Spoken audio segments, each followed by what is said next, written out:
बात करते हैं बिहार विधानसभा चुनाव 2025 की। अगर बिहार राज्य में इस समय चुनाव कराए जाएं तो बिहार राज्य में किस पार्टी की बनेगी सरकार और कौन बनेगा बिहार का अगला मुख्यमंत्री? क्या नीतीश कुमार एक बार फिर से बनेंगे बिहार के मुख्यमंत्री या फिर कांग्रेस के नेतृत्व में बने इंडी अलायंस की बिहार राज्य में बनेगी सरकार?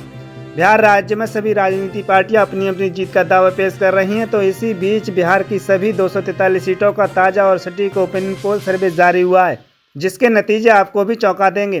तो क्या है ओपिनियन पोल सर्वे, ये जानने से पहले हम आपको बता दें कि बिहार राज्य में विधानसभा की कुल 243 सीटें हैं और बहुमत का जो आंकड़ा है वह 122 सीटों का है। यानी कि किसी भी पार्टी को राज्य में अपनी सरकार बनाने के लिए 122 सीटों पर जीत हासिल करने की आवश्यकता होती है। तो आइए देखते हैं जिलेवार किस पार्टी के खाते में कितनी सीटें जाने का अनुमान है। तो सबसे पहले बात करते हैं समस्तीपुर जिले की। समस्तीपुर जिले में विधानसभा की 10 सीटें आती हैं। इन 10 सीटों के ओपिनियन पोल सर्वे पर अगर नजर डालें तो देखें यहाँ पर बीजेपी प्लस यानी एनडीए गठबंधन को 6 सीटों की बढ़त का अनुमान है। तो वहीं बात करते हैं कांग्रेस प्लस यानी इंडिया अलायंस को 3 सीटों की बढ़त का अनुमान है।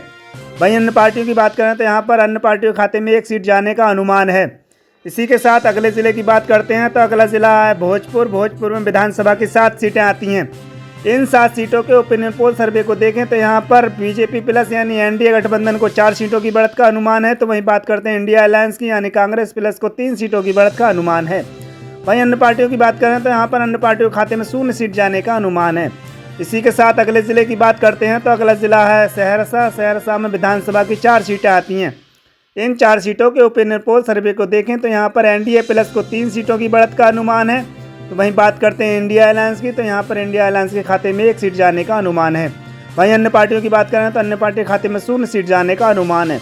इसी के साथ अगले जिले की बात करें तो अगला जिला है अरवल। अरवल में विधानसभा की 2 सीटें आती हैं। इन 2 सीटों के ओपिनियन पोल सर्वे को देखें तो यहाँ पर एनडीए प्लस को 1 सीट की बढ़त का अनुमान है। तो वहीं बात करते हैं इंडिया अलायंस की तो यहाँ पर कांग्रेस के इंडिया अलायंस को 1 सीट की बढ़त का अनुमान है। वहीं अन्य पार्टियों को यहाँ पर 0 सीट मिलने का अनुमान है।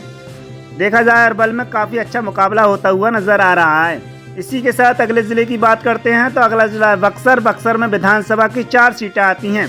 इन 4 सीटों के ओपिनियन पोल सर्वे को देखें तो यहाँ पर कांग्रेस के इंडिया अलायंस के खाते में 1 सीट जाने का अनुमान है। तो वहीं बात करते हैं एनडीए प्लस यानी बीजेपी के और जेडीयू के एनडीए गठबंधन को 3 सीटों की बढ़त का अनुमान है। तो वहीं बात करते हैं अन्य पार्टियों की तो यहाँ पर अन्य पार्टियों के खाते में 0 सीट जाने का अनुमान है। इसी के साथ अगले जिले की बात करते हैं तो अगला जिला है मधुपुर। मधुपुर में विधानसभा की 4 सीटें आती हैं। इन 4 सीटों के ओपिनियन पोल सर्वे को देखें तो यहाँ पर बीजेपी के एनडीए प्लस को 2 सीटों की बढ़त का अनुमान है। तो वहीं बात करते हैं इंडिया अलायंस की यानी कांग्रेस पार्टी के और आरजेडी पार्टी के इंडिया गठबंधन को 2 सीटों की बढ़त का अनुमान है। तो देखा जाए मधुपुर में भी कहीं ना कहीं एनडीए प्लस और इंडिया अलायंस में काफ़ी अच्छा मुकाबला होता हुआ नजर आ रहा है। वहीं अन्य पार्टियों की बात करें तो यहाँ पर अन्य पार्टियों के खाते में 0 सीट जाने का अनुमान है। इसी के साथ अगले जिले की बात करते हैं तो अगला जिला गोपालगंज। गोपालगंज में विधानसभा की 6 सीटें आती हैं। इन 6 सीटों के ओपिनियन पोल सर्वे को देखें तो यहाँ पर बीजेपी के एनडीए गठबंधन को 4 सीटों की बढ़त का अनुमान है। तो वहीं बात करते हैं कांग्रेस के इंडिया अलायंस को 2 सीटों की बढ़त का अनुमान है। तो भाई अन्य पार्टियों की बात करें तो यहाँ पर अन्य पार्टियों के खाते में 0 सीट जाने का अनुमान है। इसी के साथ अगले जिले की बात कर लेते हैं तो अगला जिला है रोहतास। रोहतास में विधानसभा की 7 सीटें आती हैं। इन 7 सीटों के जो ज़मीनी आंकड़े यहाँ आए हैं उनको अगर देखें तो यहाँ पर कांग्रेस के इंडिया अलायंस के खाते में 3 सीटों की बढ़त का अनुमान है। तो वहीं बात करते हैं एनडीए प्लस यानी बीजेपी के एनडीए गठबंधन को 4 सीटों की बढ़त मिलती हुई नजर आ रही है। वहीं अन्य पार्टी की बात करें तो यहाँ पर अन्य पार्टियों के खाते में 0 सीट जाने का अनुमान है। इसी के साथ अगले जिले की बात करते हैं तो अगला जिला है किशनगंज। किशनगंज में विधानसभा की 4 सीटें आती हैं। इन 4 सीटों के ओपिनियन पोल सर्वे को देखें तो यहाँ पर बीजेपी के एनडीए गठबंधन को 1 सीट की बढ़त का अनुमान है। तो वहीं बात करते हैं कांग्रेस के इंडिया अलायंस की यानी कांग्रेस प्लस और आरजेडी प्लस के खाते में 3 सीटें जाने का अनुमान है। वहीं अन्य पार्टियों की बात करें तो यहाँ पर अन्य पार्टियों के खाते में 0 सीट जाने का अनुमान है। इसी के साथ अगले जिले की बात कर लेते हैं तो अगला जिला है नालंदा। नालंदा में विधानसभा की 7 सीटें आती हैं। इन 7 सीटों के ओपिनियन पोल सर्वे को देखें तो यहाँ पर एनडीए प्लस के खाते में 4 सीटें जाने का अनुमान है। तो वहीं बात करते हैं इंडिया अलायंस की यानी कांग्रेस प्लस और आरजेडी पार्टी के इंडिया अलायंस को 2 सीटों की बढ़त का अनुमान है। वहीं अन्य पार्टियों की बात करें तो यहाँ पर अन्य पार्टियों के खाते में 1 सीट जाने का अनुमान है। इसी के साथ अगले जिले की बात करते हैं तो अगला जिला पूर्वी चंपारण। पूर्वी चंपारण में विधानसभा की 12 सीटें आती हैं। इन 12 सीटों के ओपिनियन पोल सर्वे को देखें तो यहाँ पर एनडीए प्लस यानी जेडीयू पार्टी और बीजेपी के एनडीए गठबंधन को 7 सीटों की बढ़त का अनुमान है। तो वहीं बात करते हैं कांग्रेस पार्टी के इंडिया अलायंस को 5 सीटों की बढ़त का अनुमान है। वहीं अन्य पार्टियों की बात करें तो यहाँ पर अन्य पार्टियों के खाते में 0 सीट जाने का अनुमान है। इसी के साथ अगले जिले की बात कर लेते हैं तो अगला जिला नवादा। नवादा में विधानसभा की 6 सीटें आती हैं। इन 6 सीटों के ओपिनियन पोल सर्वे को देखें तो यहाँ पर एनडीए प्लस यानी बीजेपी और जेडीयू पार्टी के एनडीए गठबंधन को 4 सीटों की बढ़त का अनुमान है। तो वहीं बात करते हैं इंडिया अलायंस की यानी कांग्रेस पार्टी और आरजेडी पार्टी के इंडिया अलायंस को 2 सीटों की बढ़त का अनुमान है। वहीं अन्य पार्टियों की बात करें तो यहाँ पर अन्य पार्टियों के खाते में 0 सीट जाने का अनुमान है। इसी के साथ अगले जिले की बात करते हैं तो अगला जिला सारण। सारण में विधानसभा की 10 सीटें आती हैं।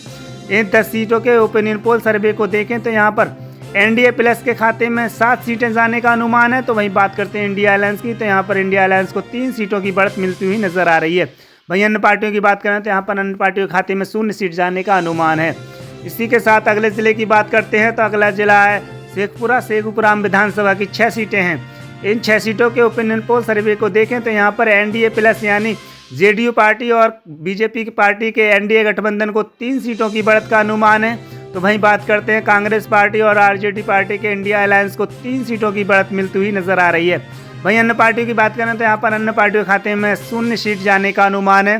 तो देखा जाए शेखपुरा में भी इंडिया अलायंस और एनडीए गठबंधन में काफ़ी अच्छा मुकाबला होता हुआ नजर आ रहा है।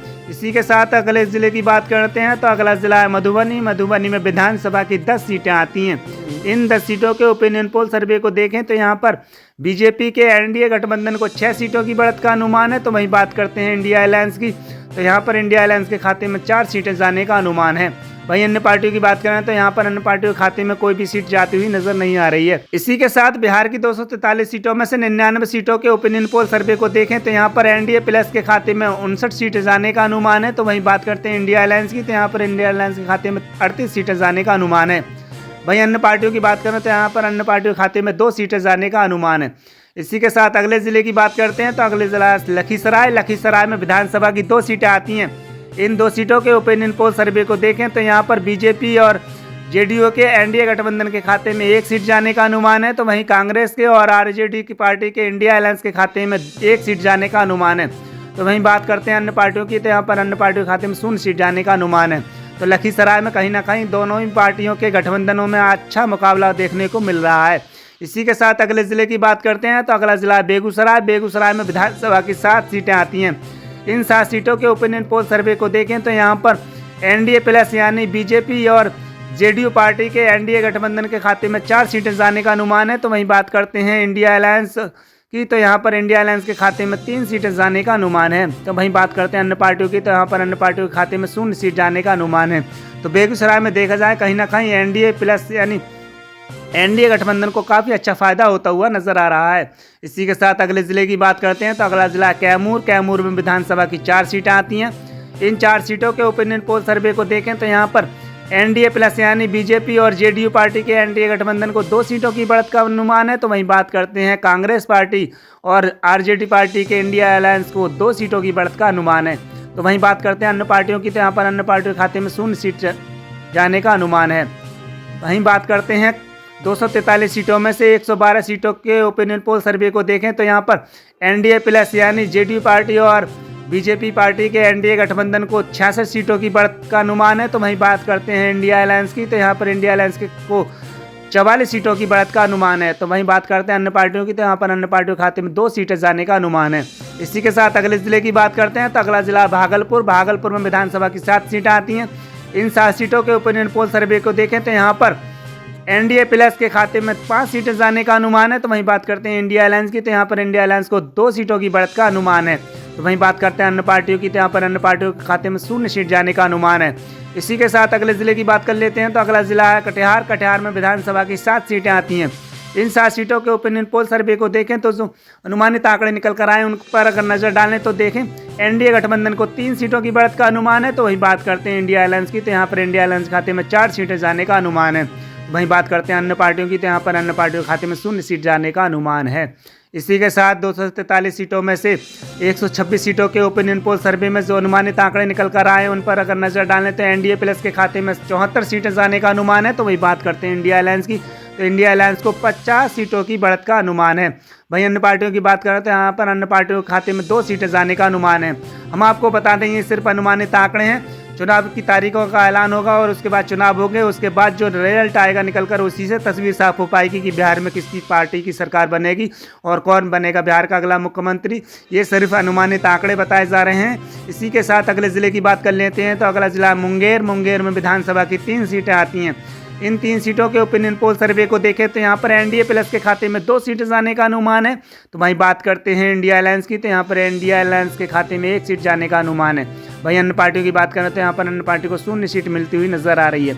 इसी के साथ अगले जिले की बात कर लेते हैं, तो अगला जिला है मुजफ्फरपुर। मुजफ्फरपुर में विधानसभा की 11 सीटें आती हैं।